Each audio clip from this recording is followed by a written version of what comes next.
हाँ जी। जय जिनेन्द्र।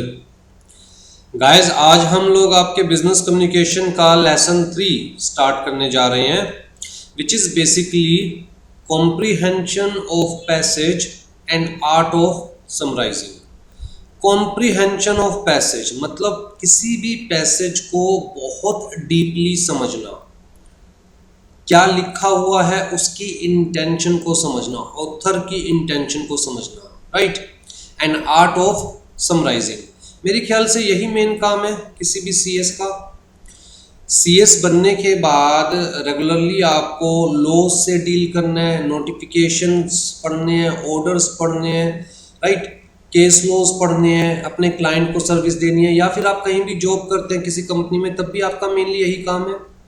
तो मेनली हमारा काम क्या है? चीज़ों को समझना, इंटरप्रिटेशन, चीज़ों को इंटरप्रेट करना, लॉज को इंटरप्रेट करना, सामने वाला क्या बोल रहा है, क्या कह रहा है, उसको इंटरप्रेट करना, राइट।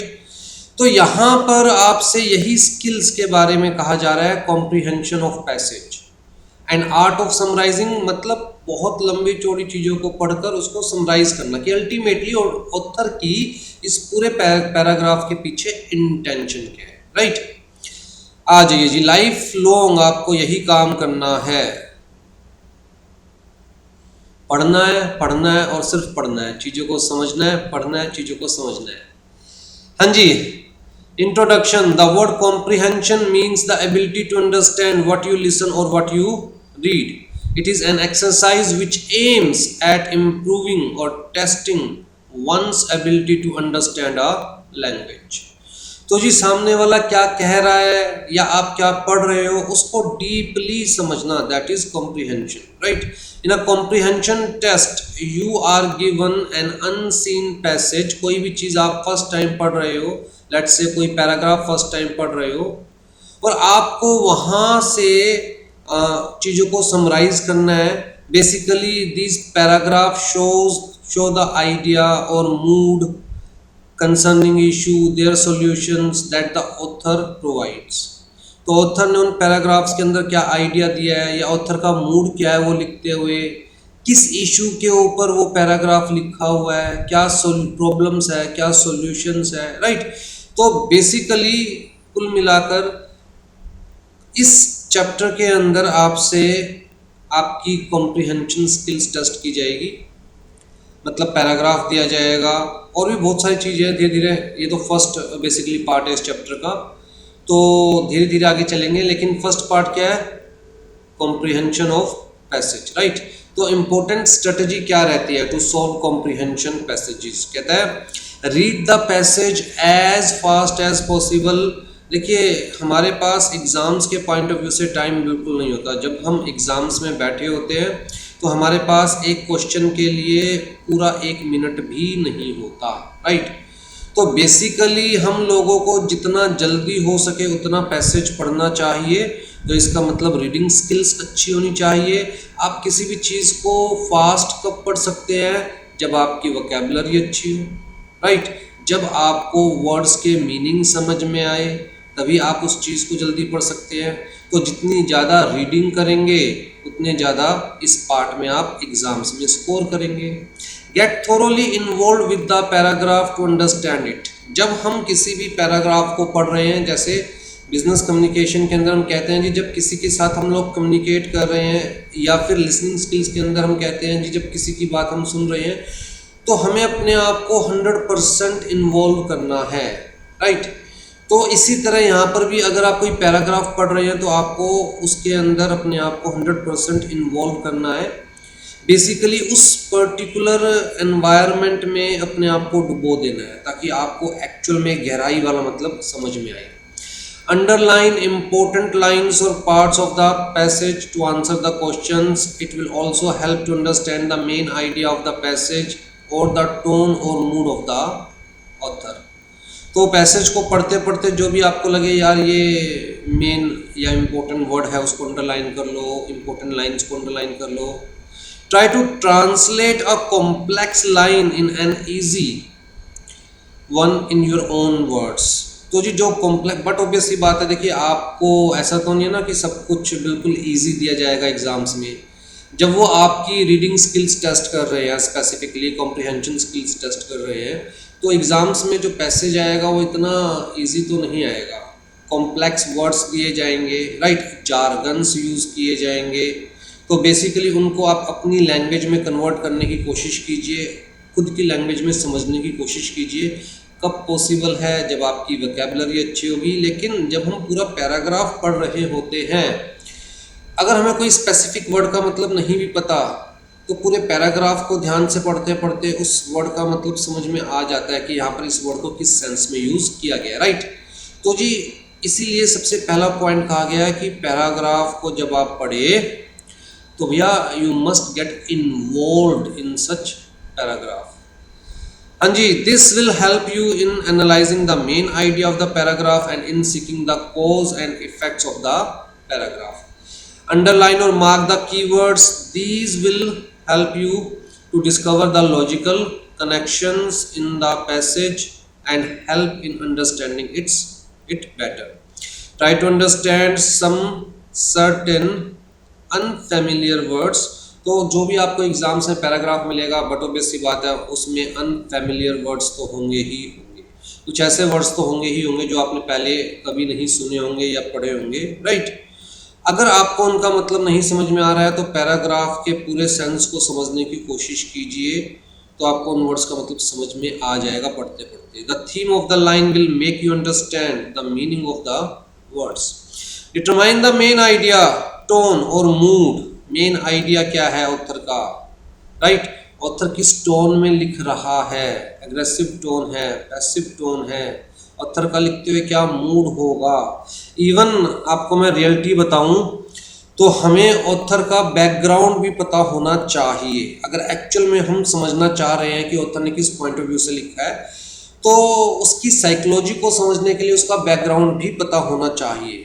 तो जनरली तो पॉसिबल नहीं है, लेकिन अगर आप पैराग्राफ पढ़ रहे हैं और आपको पता चल रहा है यार ये तो 18th सेंचुरी का ऑथर लग रहा है, या जिस इशू को उठाया जा रहा है वो इशू तो 18th सेंचुरी का है, आज हम 21st सेंचुरी के अंदर जी रहे हैं, राइट। तो उस वक्त क्या माहौल था, क्या एनवायरनमेंट था, ऑथर उस वक्त क्या फील करता होगा अपने आसपास के एनवायरनमेंट को देख के। तो उस पॉइंट ऑफ व्यू से सोचकर हम ऑथर की इंटेंशन को, मूड को इंटरप्रेट कर सकते हैं, राइट। इन्फ्रेंशियल रीडिंग मतलब इंटरप्रिटेशन करना, right. Inferential reasoning and other details from the paragraph. Do not assume anything based on your personal belief. तो कुल मिलाकर यहाँ क्लियर कट कहा गया कि अपनी पर्सनल बिलीफ के ऊपर मत जाइए, बायस्ड मत होइए, प्री कंसीव नोशन को साइड में रखिए और एक्चुअल में जो पैराग्राफ में दिया गया है उसको समझने की कोशिश कीजिए। Look back at the paragraph when in doubt. बार बार पढ़िए, बार बार पढ़िए, 1000 बार पढ़िए, right. Read the questions and all the alternative, मतलब जितने भी अल्टरनेटिव्स दे रखे हैं क्वेश्चन के अंदर सबको ध्यान से पढ़ने की कोशिश कीजिए। ऐसा पॉसिबल है कि आपको लगे यार ये भी ठीक आंसर है, वो भी ठीक आंसर, तो उस केस में we have to select the most appropriate one, we have to select the most appropriate one, right. जहाँ एक से ज़्यादा आंसर्स हमें ठीक लगे, we have to select the most appropriate one, जो सबसे ज़्यादा सही लग रहा है हमें, राइट। और जी जब हम ध्यान से अल्टरनेट्स पढ़ते हैं, जो भी हमें ऑप्शंस दे रखे हैं क्वेश्चन के अंदर, तो एक या दो अल्टरनेट, तो चार में से एक या दो ऑप्शन तो आपको लगेगा यार ये तो हो ही नहीं सकता, तो कम से कम वो दो तो आपके कट हो गए। तो रह कितने गए? चार में से दो ही रह गए। आप पैराग्राफ को ध्यान से पढ़ेंगे, क्वेश्चन को ध्यान से पढ़ेंगे, अल्टरनेट्स को ध्यान से पढ़ेंगे, तो उन दो में से कौन सा मोस्ट अप्रोप्रिएट है आप बहुत ईजिली सेलेक्ट कर पाएंगे, ठीक। तो things to remember, find the central idea in the passage, focus on details, logical structure, tone of the passage, वही सारी जो ऊपर दे रखी है। Find the central idea in the passage, हाँ जी। तो सबसे पहले तो एक सेंट्रल आइडिया फाइंड आउट करने की कोशिश कीजिए कि भाई किस बारे में बात की जा रही है, राइट। तो find the central idea in the passage, this is important to get an overall understanding of the passage and to mentally make a note about the category it belongs to. जैसे मान के चलिए कल मेरी एक lady से बात हो रही थी, राइट। तो बात क्या हो रही थी कि हम लोग जिस एनवायरनमेंट में पैदा होते हैं, जिस कल्चर में, जिस कस्टम में पैदा होते हैं, मतलब हमारे वैसे ही बिलीव्स बनते चले जाते हैं, वैल्यूज़ बनती चली जाती हैं, नॉर्म्स बनते चले जाते हैं, और हम कितना भी कोशिश करें हम उन बिलीव से, वैल्यूज से, नॉर्म से बाहर आ ही नहीं पाते, राइट। ये हमारी डिस्कशन का सेंट्रल आइडिया था। और हम लोग एक्चुअल में डिस्कस क्या कर रहे थे कि गांधी जी के क्या सारे डिसीजंस ठीक थे, क्या उस वक्त गांधी जी ने या नेहरू जी ने जो भी डिसीजंस लिए थे at the time of independence, क्या उसकी वजह से इंडिया को बेनिफिट ज़्यादा हुआ है या नुकसान ज़्यादा हुआ है, क्या इंडिया और पाकिस्तान के बीच के डिफरेंसेस की वजह उस वक्त लिए गए डिसीजंस थे। अगर मतलब वो लेडी उस चीज़ से एग्री नहीं कर रही थी तो उस लेडी के अकॉर्डिंग क्या था कि भाई गांधी जी ने जो डिसीजंस लिए या नेहरू जी ने जो डिसीजंस लिए उस वक्त मतलब वो ठीक नहीं थे, जिसकी वजह से आज ये टेररिज्म फेस करना पड़ रहा है, या इंडिया पाकिस्तान या बांग्लादेश के बीच में जो डिफरेंसेस है वो हमें फेस करने पड़ रहे हैं, राइट। लेकिन फिर भी हम चाहकर भी, वो लेडी का कहने का मतलब था, हम चाहकर भी गांधी जी को क्रिटिसाइज़ नहीं कर सकते, क्योंकि हम जिस माहौल में पले हैं, बड़े हैं, वहाँ पर हमें यही सिखाया गया है कि भैया फादर ऑफ नेशन कौन है, गांधी जी है, बापू कौन है, गांधी जी है, राइट।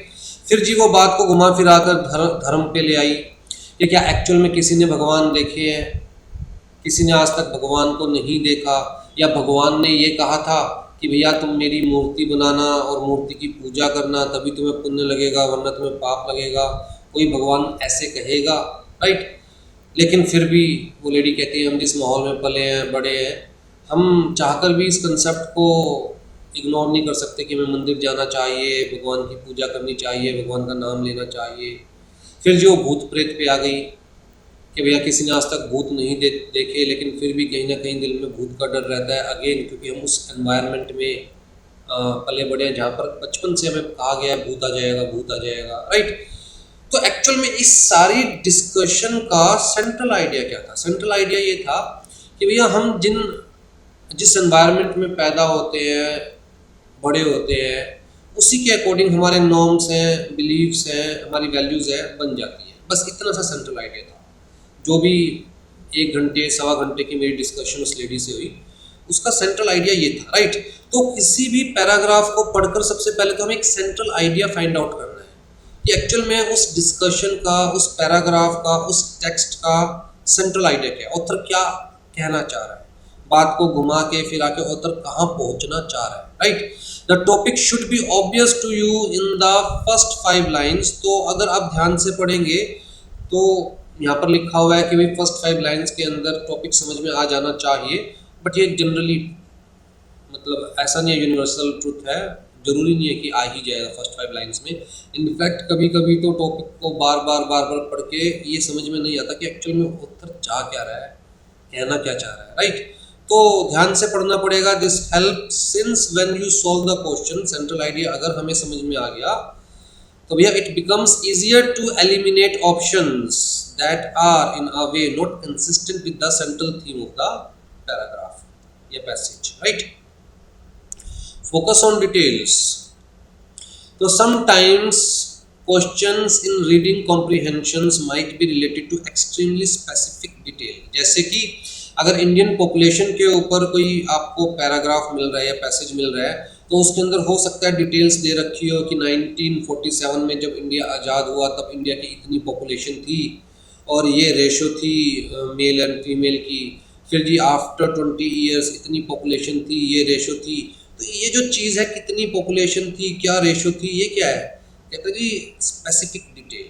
और इस स्पेसिफिक डिटेल के ऊपर क्वेश्चन पूछा जा सकता है। तो पैराग्राफ्स के अंदर जो भी स्पेसिफिक डिटेल्स दे रखी है उनको हाईलाइट करते जाइए ताकि जब क्वेश्चन में आप वो चीज़ पढ़े तो पैराग्राफ को दोबारा से पढ़ने की जरूरत ना पड़े, वो हाईलाइटेड चीज़ों को देखकर इमीडिएटली आपको आंसर दिखाई दे जाए।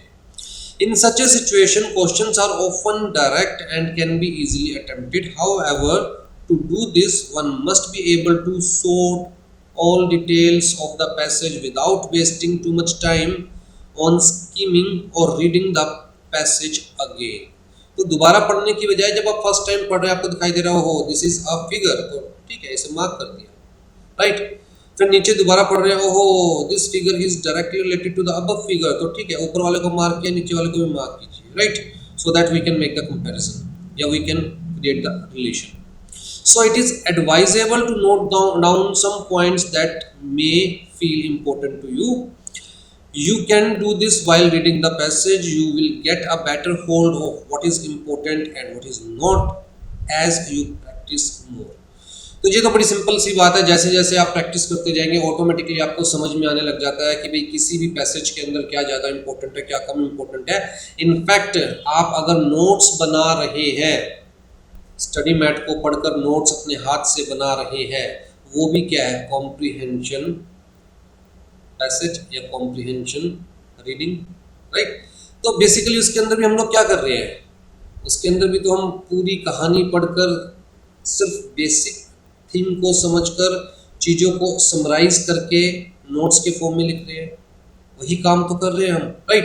तो जैसे जैसे हम नोट्स बनाते जाते हैं हमें एक्सपीरियंस होता जाता है, जैसे जैसे हम प्रैक्टिस करते रहते हैं तो हमें बहुत इजीली समझ में आ जाता है भैया इस चीज़ में ये इंपॉर्टेंट है और ये इंपॉर्टेंट नहीं है। स्पेसिफिकली एग्जाम्स के पॉइंट ऑफ व्यू से this is important, this is not important, यहाँ से क्वेश्चन पूछा जा सकता है, यहाँ से नहीं पूछा जा सकता, तो एक आइडिया हो जाता है, राइट।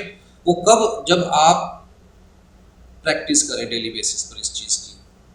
और राइटिंग स्किल्स तो होनी चाहिए, उसके बिना तो रीडिंग एंड राइटिंग स्किल्स के बिना तो सीएस करना पॉसिबल नहीं है। अगर सीएस कर भी लोगे तो आगे जाके कोई सक्सेस नहीं मिलने वाली।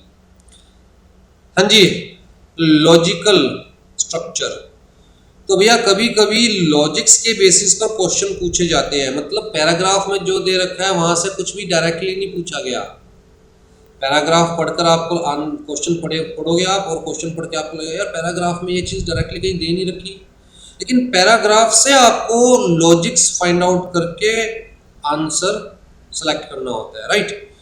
तो sometimes questions are asked about the passage. Having a proper understanding of the passage is essential for such questions.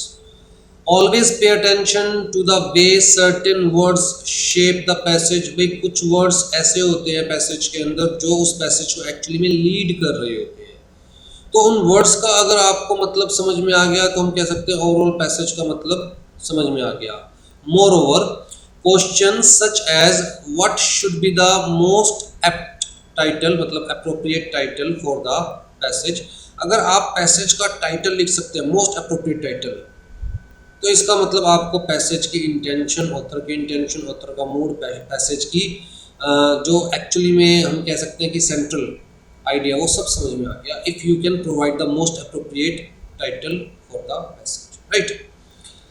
हाँ जी, टोन ऑफ द पैसेज, तो पैसेज की टोन बड़ी इंपॉर्टेंट होती है, this is perhaps the most difficult aspect, right, but there are certain ways to solve questions like this. Firstly, recognize the words that have a positive or negative connotations. देखिए basically user चीज़ों को positive way में कह रहा है या negative way में कह रहा है वो समझना थोड़ा सा मुश्किल होता है, बट अगर हम डीपली पढ़े तो हम चीज़ों को समझ सकते हैं। लुक फॉर डिस्क्रिप्टिव पैसेजेस, अच्छा जिस तरह मैंने आपको फ्रेजेस, जिस तरह मैंने आपको बताया कि भाई मेरी जिस लेडी से बात हो रही थी तो वो कभी मतलब गांधी जी के बारे में बोल रही थी, कभी नेहरू जी के बारे में बोल रही थी, कभी धर्म के बारे में बोल रही थी, कभी भूत प्रेत के बारे में बोल रही थी, क्या वो उन सब की बुराई कर रही थी? द आंसर इज नो, वो उन सब के अगेंस्ट नहीं है, वो मुझे ये समझाने की कोशिश कर रही थी कि यार एक्चुअली में हम लोग जिस एनवायरनमेंट में जीते हैं, पैदा होते हैं, बड़े होते हैं, उसका हमारे ऊपर इतना हैवी इम्पैक्ट होता है कि हम चाह कर भी अपनी वैल्यूज़ को, अपने बिलीफ को बाद में चेंज नहीं कर पाते, राइट। उसका मेन मोटिव बाकी लोगों की बुराई करना नहीं था, ठीक है। तो we must understand the tone of the communication. हाँ जी, secondly study and understand the various tones.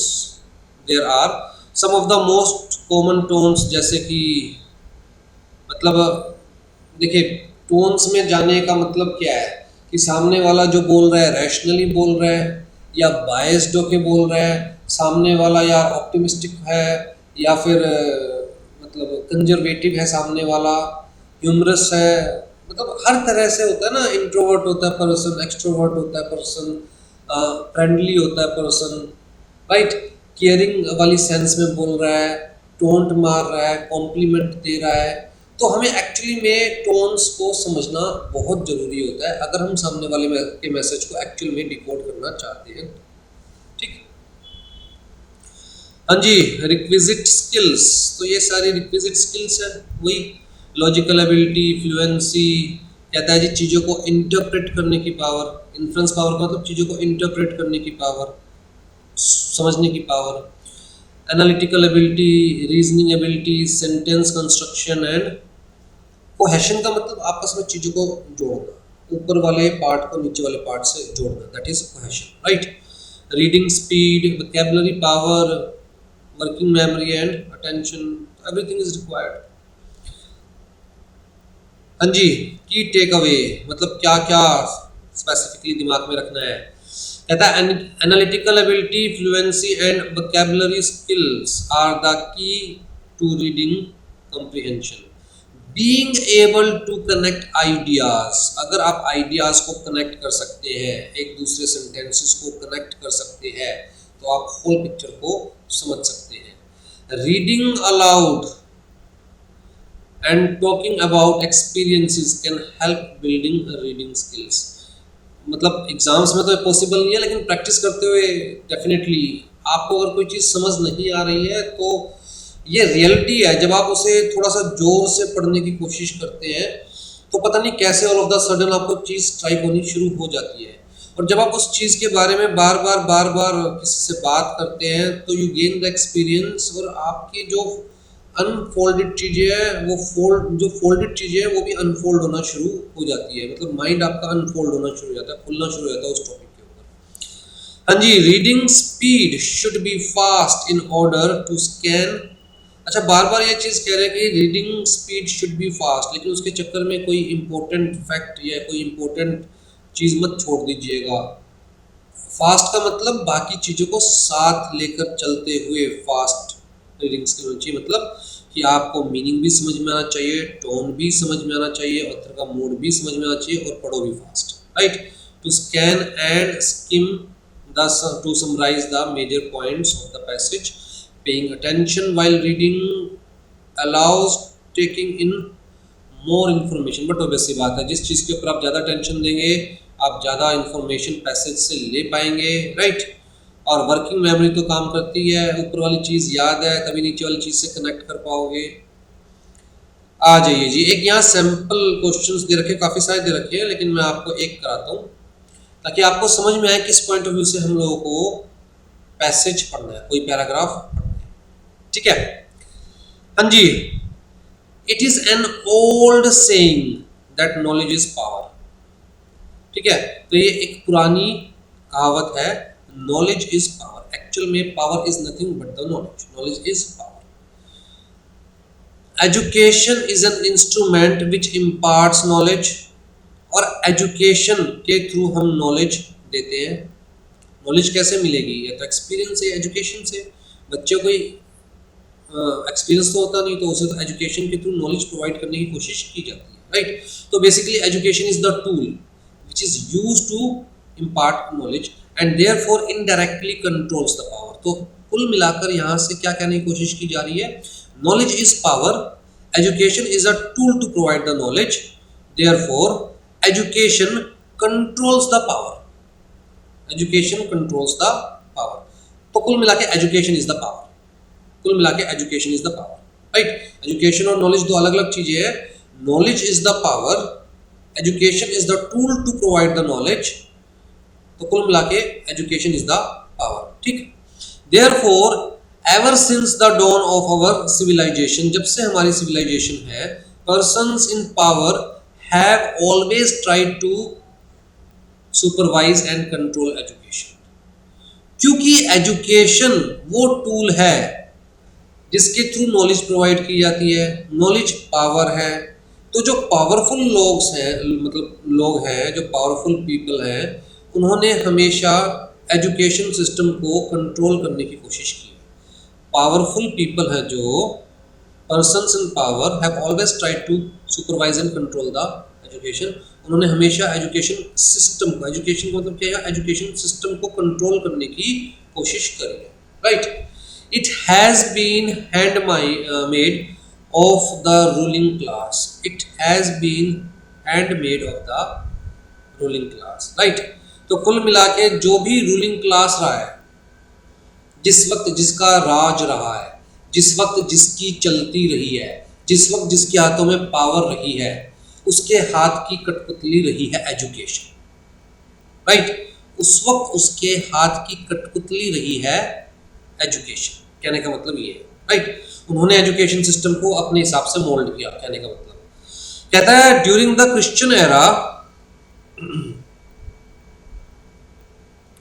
during the Christian era, ecclesiastics controlled the institution of education and diffused among the people the gospel of Bible and religious teachings, ठीक है। तो यहाँ पर कुछ words आए जैसे कि ecclesiastic, अब इसका मीनिंग आपको हो सकता है पता हो सकता है नहीं पता हो, राइट। हो सकता है ये अनफेमिलियर वर्ड हो। इसी तरह यहाँ पर एक वर्ड आया गॉस्पल, तो इसका मतलब हो सकता है आपको पता हो सकता है ना पता हो, राइट। तो ड्यूरिंग द क्रिश्चियन एरा, जब क्रिश्चियन एरा था मेनली, राइट, तब इक्लीजियास्टिक्स का मतलब क्या हुआ, those who are related to church, आप कह सकते हो प्रीस्ट, जो चर्च में पादरी होते हैं, फादर होते हैं, प्रीस्ट होते हैं, उनको क्या बोलते हैं, इक्लीजियास्टिक्स, ठीक। तो controlled the institution of education, तो वो प्रीस्ट जो होते थे वो एजुकेशन को कंट्रोल करते थे। And diffuse among the people the gospel, gospel का मतलब क्या है, नॉलेज, गॉस्पल का मतलब क्या है, knowledge of the Bible and religious teachings.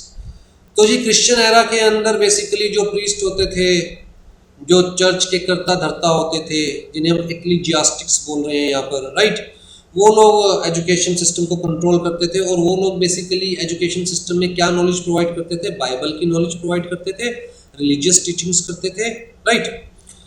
तो दीज गॉस्पल्स एंड टीचिंग्स, मतलब वो क्या पढ़ाते थे, were no other than philosophy for the maintenance of the existing society. वो एक्चुअल में क्या पढ़ाते थे, वो जो टीचिंग होती थी, वो जो गॉस्पल्स होते थे, वो क्या होते थे, कहता है जी उनकी इक्लीजियास्टिक्स की फिलोसफी, जो कि आज की डेट में सोसाइटी का स्ट्रक्चर जिसने डिफाइन किया, वो क्या फिलोसफी थी जिसने आज की डेट में सोसाइटी का स्ट्रक्चर डिफाइन किया, डिजाइन किया। It taught the poor man to be meek and to earn his bread with the sweat of his brow, while the priests and the landlords lived in luxury and fought duels for the slightest offense। तो कुछ words दोबारा है इस line के अंदर जो हो सकता है आपको पता हो सकता है ना पता हो, जैसे कि मीक, जैसे कि bread, sweat of his bro, जैसे कि ड्यूएल्स, हो सकता है आपको पता हो ना पता हो। लेकिन अगर हम लाइन को पढ़ते हैं तो कुछ कुछ समझ में आता है कि भाई ये जो जो हमारे प्रीस्ट होते थे क्या पढ़ाते थे वो, कि भैया जो पुअर आदमी है, जो पुअर आदमी है, जो गरीब इंसान है, उसको बेसिकली अपनी जो ब्रेड है, मतलब जो अपना खाना है, वो पसीना बहाकर हार्ड वर्क करके अर्न करना पड़ेगा। और पुअर आदमी को हमेशा शांत रहना चाहिए, छोटी छोटी बातों के ऊपर उसे लड़ना झगड़ना नहीं चाहिए। जबकि जो प्रीस्ट होते थे या जो लैंडलॉर्ड होते थे, जो लग्जरी में रहते थे, वो छोटी छोटी बातों पर, स्लाइटेस्ट ऑफेंस, मतलब छोटी छोटी बातों पर मरने मारने के लिए तैयार हो जाते थे। ड्यूएल्स का मतलब मरने मारने के लिए तैयार हो जाते थे। तो कुल मिलाकर वो कहते थे कि भैया अगर आप गरीब हो तो आपको शांत रहना चाहिए, आपको बर्दाश्त करना सीखना चाहिए, आपको रोटी कमाने के लिए दिन रात मेहनत करनी चाहिए। जबकि जो अमीर आदमी है वो सिर्फ लग्जरी में जीने के लिए बना हुआ है, उसके पास बिना कोई मेहनत करे भी सारी लग्जरीज होनी चाहिए, और उसके साथ अगर थोड़ा सा भी कुछ गलत हो रहा है तो उसके पास राइट है कि वो सामने वाले से मरने मारने के लिए तैयार हो जाए, राइट। तो यही तो बेसिकली गरीबों को दबाना, अमीरों को उठाना, यही तो फिलोसफी आज की सोसाइटी की भी चल रही है। किसने दी फिलोसफी? कहता है जी क्रिश्चियन एरा में ही स्टार्ट हो गया था, ठीक है। अब जी आगे क्या कह रहा है, during the renaissance education passed more from the clutches of the priest into the hand of the prince, right। तो दोबारा यहाँ पर कुछ वर्ड्स आए जैसे कि रेनेसेंस, जैसे कि क्लचेस तो आपको पता होगा, कब्जा, पंजा, राइट। तो रेनेसेंस का मतलब क्या है? रिवाइवल। रिवाइवल का मतलब इम्प्रूवमेंट, राइट। तो कहता है कि भैया जब हम किसकी बात कर रहे हैं, कहता है हम लोग क्रिश्चियन एरा की बात कर रहे थे, तो किसकी इम्प्रूवमेंट की बात की जाएगी? कहते हैं क्रिश्चियन एरा की इम्प्रूवमेंट की, मतलब यूरोप के जो स्ट्रक्चर है या जो वहाँ का कल्चर है उसकी इम्प्रूवमेंट की बात की जा रही होगी, राइट। तो मतलब जैसे जैसे यूरोपियन कल्चर रिवाइव हुआ, बेटर हुआ, जो आप कह सकते हो जैसे जैसे वो जो एरा चल रहा था क्रिश्चियन एरा, उसमें इम्प्रूवमेंट हुई। तो education passed more from the clutches, मतलब प्रीस्ट के पंजों से निकलकर, clutches of the priest, priest के पंजों से निकलकर into the hand of the Prince, ठीक है। तो राजाओं महाराजाओं का टाइम आ गया, तो जी उनके पास एजुकेशन चली गई भाई। जिस वक्त जिसके हाथ में पावर थी उस वक्त उसके पास एजुकेशन चली गई, या वो स्पेसिफिकली उस वक्त उसको कंट्रोल करने की कोशिश करते थे education, right. In other words it becomes more secular. तो कुल मिला के अब ये मोर सेक्युलर हो गई। Under the control of the monarch, अब यहाँ पर इन्होंने ऊपर वर्ड यूज किया प्रिंस, नीचे वर्ड यूज कर दिया मोनार्क, और मोनार्क का मतलब भी क्या होता है? किंग, क्वीन या the person who is ruling, ठीक। Education begin to devise and preach the infallibility of its master. अब जी हम बात कर रहे हैं कि जो भी इम्प्रूवमेंट हुई, रिवाइवल हुआ क्रिश्चियन एरा का कह लीजिए, यूरोप का कह लीजिए, उसकी वजह से जो प्रीस्ट थे उनके हाथ से एजुकेशन निकलकर, एजुकेशन सिस्टम निकल के किसके हाथ में चला गया? कहता है जी मोनार्क के हाथ में, प्रिंस के हाथ में। और उन लोगों ने क्या सिखाया? उन लोगों ने क्या सिखाया? Basically begins to devise and preach. उन लोगों ने क्या सिखाया? डिवाइस एंड प्रीच का मतलब, प्रीच का मतलब जैसे रिलीजियस गेट टुगेदर में एक तरह से भाषण दिया जाता है, सामने वालों को सिखाया जाता है। तो उन लोगों ने क्या सिखाया? The infallibility of its master, कि मास्टर कभी गलत नहीं हो सकते, राजा कभी गलत नहीं हो सकते, मोनार्क कभी गलत नहीं हो सकते, किंग कभी गलत नहीं हो सकते, राइट। तो उन्होंने क्या सिखाने की कोशिश करी कि भैया हमें तो रूल करने का राइट गॉड से मिला है। It also invented and supported fantastic theories, जैसे कि the divine right theory. Divine right theory क्या है? कि भैया जो किंग है या प्रिंस है उनको तो रूल करने का राइट भगवान ने दिया है, डिवाइन ने दिया है, राइट। और वो कुछ भी करे वो कभी गलत नहीं हो सकते। तो जी हमें जो राइट मिला हुआ है आपके ऊपर राज करने का, वो राइट हमें डायरेक्ट गॉड से मिला हुआ है, और हम जो कुछ भी करते हैं वो गॉड के कहने पे करते हैं, और हम कभी गलत नहीं हो सकते। यही चीज़ सिखाई जाती थी जब राजाओं महाराजाओं का टाइम था, right. And that king can do no wrong etcetera. तो एजुकेशन को उसमें मोल्ड कर दिया गया। भाई पहले के टाइम में क्या थे? कहता है जी पुजारी, सिंपल वे में समझाता हूँ। पहले के टाइम में क्या थे? पुजारी, वो ज़्यादा पावरफुल कंसिडर किए जाते थे, तो उनको क्या चाहिए थे? भक्त। उनको क्या चाहिए थे? भक्त। तो वो एजुकेशन सिस्टम को किस तरह से उन्होंने डिज़ाइन किया था? अपने भक्त बनाने के लिए। फिर जी चीज़ें चेंज हुई तो क्या आ गए पावर में? कहता है जी किंग, क्वीन, मोनार्क। तो जो उनको क्या चाहिए थे? उनको चाहिए थे नागरिक, उनको चाहिए थी प्रजा रूल करने के लिए। तो उन्होंने एजुकेशन सिस्टम को उस वे में चेंज कर दिया, राइट, ताकि लोगों के दिमाग में ये रहे कि भैया किंग और जो क्वीन है वो कभी गलत नहीं हो सकते, उनको रूल करने की जो पावर है वो डायरेक्टली डिवाइन से मिली है, मतलब गॉड से मिली है, right. With the advent of the industrial revolution, फिर जी बाद में जब ये राजाओं महाराजाओं का जमाना गया, इंडस्ट्रियलाइजेशन का जमाना आया, तो इंडस्ट्रियल रेवोल्यूशन आने के बाद जो ज़्यादा पावरफुल लोग हो गए वो कौन हो गए? Businessman, right. तो education took a different turn and had to please the new master. Education को अपने न्यू मास्टर्स को खुश करना था, तो it now no longer remain the privilege of the baron class.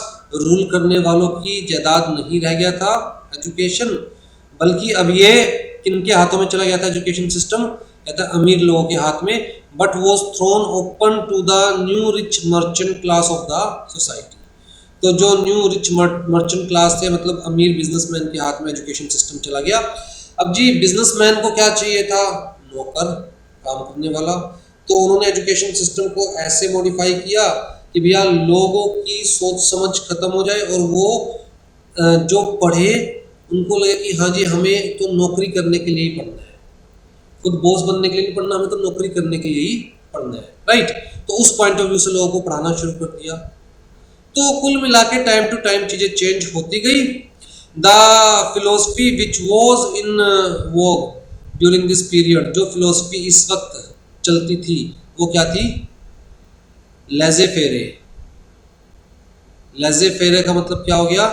कहता है भैया कि आपने इकोनॉमिक्स में शायद ये पढ़ा होगा कि जो गवर्नमेंट के रूल्स है, रेगुलेशंस है, जो गवर्नमेंट का काम है, उनका काम है सिर्फ रूल्स और रेगुलेशंस बनाना और मार्केट को उसकी कंडीशन पे छोड़ देना चाहिए। गवर्नमेंट को इकोनॉमिक एक्टिविटीज़ में इंटरफेयर नहीं करना चाहिए। और जो बिजनेसमैन है, जो मतलब बिजनेसमैन है और जो कंज्यूमर्स है, वो आपस में एक दूसरे से इंटरेक्ट करेंगे, गवर्नमेंट को बीच में इंटरफेयर नहीं करना चाहिए। ऐसा क्यों बनाया गया? उस वक्त ये फिलोसफी क्यों बनाई गई और लोगों को ये चीज़ क्यों पढ़ाई गई? ताकि बिजनेसमैन कंज्यूमर्स को एक्सप्लॉइट कर सके, राइट। तो कुल मिला के इसके अंदर क्या कहा गया कि भैया टाइम टू टाइम जो एजुकेशन है वो पावरफुल की जद्दी जायदाद रही है। जिस वक्त जो पावरफुल था उसने एजुकेशन सिस्टम को अपने बेनिफिट के लिए वैसे ही मोल्ड कर दिया।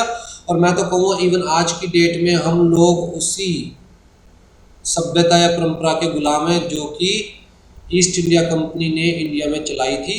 क्योंकि ईस्ट इंडिया कंपनी जब इंडिया में आई थी तो उनको नौकर चाहिए थे, तो उन्होंने इंडिया में ऐसा एजुकेशन सिस्टम लागू किया, एप्लीकेबल किया, जिससे वो इंडियंस को अपना नौकर बना सके काम करने के लिए। और शायद कहीं ना कहीं आज भी वही एजुकेशन सिस्टम प्रिवेल कर रहा है। इसीलिए हम लोग यही सोचते हैं कि भैया मैंने इंजीनियर बनना है, नौकरी करनी है, मैंने डॉक्टर बन के नौकरी करनी है, मैंने पायलट बन के नौकरी करनी है। कोई ये तो सोचता ही नहीं कि भैया मैंने खुद का काम करना है, मैंने बिजनेस करना है, मुझे बॉस बनना है, राइट। तो कुल मिला के हर माँ बाप का एक ही सपना होता है, हमारा बेटा इंजीनियर बनेगा, पायलट बनेगा, डॉक्टर बनेगा, अच्छी नौकरी करेगा, क्योंकि उनको इसी माहौल में पढ़ाया गया है, बड़ा किया गया है। तो उनका दिमाग बस वहीं तक जाता है कि भैया अगर कोई 80,000 की नौकरी कर रहा है तो उसका बड़ा अच्छा पैकेज है, 1 लाख की नौकरी कर रहा है तो उसका बड़ा अच्छा पैकेज है। CS के लिए जब हमारे पास कॉल आते हैं और स्कोप पूछते हैं माँ बाप, तो कहते हैं कि कितने का पैकेज मिल जाता है। मैं कहता हूँ मैम सिर्फ पैकेज की बात क्यों करते हैं, वो अपनी खुद की प्रैक्टिस भी तो कर सकता है। कहते हैं नहीं, job is more secured, job करेगा ज़्यादा बेटर रहेगा, तो कितने का पैकेज मिल सकता है। तो मेंटलिटी घुमा फिरा के आज भी वहीं पर है। और यही चीज़ इस पैराग्राफ का थीम है, सेंट्रल आइडिया, इस पूरे पैराग्राफ का यही सेंट्रल आइडिया है, राइट। तो जी इसके बेसिस पर आपको आंसर सेलेक्ट करना है। जैसे कि पहला क्वेश्चन क्या पूछा हुआ है, what does the theory divine right of king stipulate. Options क्या है, the king or God, that the right of governing is conferred upon the king by the God. ऊपर ये नहीं कहा गया कि किंग आर गॉड, ऊपर तो कहा गया कि किंग गलत नहीं हो सकते। क्यों गलत नहीं हो सकते? कहता है डिवाइन राइट थ्योरी की वजह से। डिवाइन राइट थ्योरी क्या है? पैराग्राफ में तो दे ही नहीं रखा। अब जी यहां से आपको निकालना है, पढ़ के निकालना है कि डिवाइन ने राइट दिया है उनको रूल करने का, इसलिए किंग कभी गलत नहीं हो सकते। तो डिवाइन राइट थ्योरी क्या है? that the right of governing is conferred upon the king by the god। तो ये करेक्ट आंसर। बाकी ऑप्शंस भी ध्यान से पढ़िएगा, यहाँ पर तो हाईलाइट किया हुआ है इसलिए मैंने आपको डायरेक्ट बता दिया। हाँ जी, who controlled education during the renaissance, कहता है जी द प्रिंस। वो ऊपर डायरेक्ट क्वेश्चन पूछ लिया उन्होंने। What did the ruling class in the Christian era think of poor man, he is meant for serving the rich. Right, तो कुल मिलाकर डायरेक्ट क्वेश्चंस भी हो सकते हैं, इनडायरेक्ट क्वेश्चंस भी हो सकते हैं। आपको पैराग्राफ को बड़ा डीपली पढ़कर आंसर्स को ऑप्ट करना है। डीपली पढ़ने के लिए, समझने के लिए वर्ड्स आपको समझ में आने चाहिए, इंटेंशन समझ में आनी चाहिए, सेंट्रल आइडिया समझ में आना चाहिए, तभी आप क्वेश्चंस के एग्जैक्ट आंसर दे पाएंगे। ठीक है, इसके अंदर देखिए मैं आपकी कोई हेल्प नहीं कर पाऊंगा, इनफैक्ट दुनिया में कोई भी टीचर आपकी कोई हेल्प नहीं कर पाएगा। इसके अंदर तो आपको खुद को अपनी हेल्प करनी है। जितना ज़्यादा रीड करेंगे, जितनी अच्छी अपनी वोकैबुलरी करेंगे, उतना ज़्यादा आप इस एरिया में इम्प्रूव करेंगे अपने आप को और क्वेश्चंस को इजीली हैंडल कर पाएंगे। ठीक है जी। नेक्स्ट इसके अंदर क्या दे रखा है, कॉम्प्रिहेंशन पैसेजेस के बाद इन्होंने दे रखा है शायद, हाँ, parajumbles, sentence correction, sentence arrangement and sentence completion, जिसमें सबसे पहले स्टार्ट कर रहे हैं पैराजम्बल्स।